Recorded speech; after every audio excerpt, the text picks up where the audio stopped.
আসসালামু আলাইকুম। টেকনিক্যাল আজাদ চ্যানেলের পক্ষ থেকে আপনাকে স্বাগতম। হ্যাকারের প্রথম টার্গেট থাকে আপনার জিমেলটাকে হ্যাক করা। কারণ জিমেলটা হ্যাক করতে পারলে আপনার Facebook account, YouTube account, TikTok, WhatsApp সহ বিকাশ, নগদ অ্যাকাউন্টগুলো খুব সহজেই হ্যাক করে নিতে পারবে। এ কারণে সবচেয়ে বেশি প্রয়োজন আপনার জিমেলটাকে সুরক্ষিত রাখা। কিভাবে এই গুগল অ্যাকাউন্টটি আপনি খুব সহজে সুরক্ষিত রাখবেন এ নিয়ে থাকছে আজকে বিস্তারিত টিপস অ্যান্ড ট্রিক্স। আজকের পুরো টিউটোরিয়াল জুড়ে আপনাদের সাথেই থাকছি আমি কে আজাদ। একটা কথা বলে রাখি, আপনি যদি আমার চ্যানেলে নতুন হয়ে থাকেন চ্যানেলটি সাবস্ক্রাইব করবেন, আর যদি অলরেডি সাবস্ক্রাইব করেই থাকেন থ্যাংক ইউ সো মাচ। কথা না বাড়িয়ে চলুন যাওয়া যাক মোবাইল স্ক্রিনে।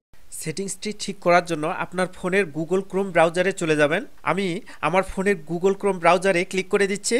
ক্লিক করার সাথে সাথে এরকম ইন্টারফেস চলে আসছে। সোজা উপরে ডান দিকে কর্নারে থ্রি ডট অপশন দেখতে পাচ্ছি, এই থ্রি ডট অপশনে ক্লিক করে দিচ্ছি। দেওয়ার পর এরকম একটি পপ আপ উইন্ডো চলে এসছে। সোজা নিচের দিকে সেটিংস নামে অপশন রয়েছে, আমি সেটিংস অপশনে ক্লিক করে দিচ্ছি। এখানে ক্লিক করার পর এরকম একটি ইন্টারফেস চলে আসবে। মিডিলে লক্ষ্য করুন গুগল পাসওয়ার্ড ম্যানেজার নামে একটি অপশন রয়েছে, আমি গুগল পাসওয়ার্ড ম্যানেজার অপশনে ক্লিক করে দিচ্ছি।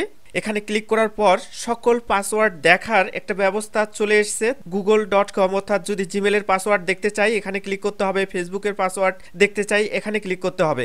কেউ যদি জিমেলটা হ্যাক করে তাহলে খুব সহজে এভাবে পাসওয়ার্ডগুলো আপনার দেখে নিতে পারবে। সেমভাবে বিকাশ, নগদ, অন্যান্য ব্যাংকিং অ্যাকাউন্টের যে পাসওয়ার্ডগুলো সবগুলোই দেখে নিতে পারবে এখান থেকে।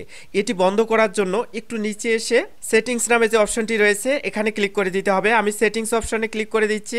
সেটিংসে ক্লিক করার পর এরকম একটি ইন্টারফেস চলে আসবে। উপরের দিকে দুইটি অপশন রয়েছে, অফার টু সেভ পাসওয়ার্ড নামে অপশনটি অন করা রয়েছে, এটি বন্ধ করে দিতে হবে। অটো সাইন ইন এই অপশনটিও বন্ধ করে দিতে হবে। দুইটি যদি আমরা বন্ধ করে দেই তাহলে আর কেউ আমাদের জিমেলটা হ্যাক করার পরেও এই পাসওয়ার্ডগুলো খুঁজে পাবে না। আশা করি এই ট্রিক্সটি আপনাদের অনেক অনেক বেশি ভালো লেগেছে। আজকের টিউটোরিয়ালটি যদি ভালো লেগে থাকে টেকনিক্যাল আজাদ চ্যানেলটি সাবস্ক্রাইব করবেন, লাইক কমেন্ট শেয়ার করে বন্ধুদের দেখার সুযোগ করে দেবেন। ভালো থাকবেন, সুস্থ থাকবেন এই প্রত্যাশায় শেষ করছি। আল্লাহ হাফেজ।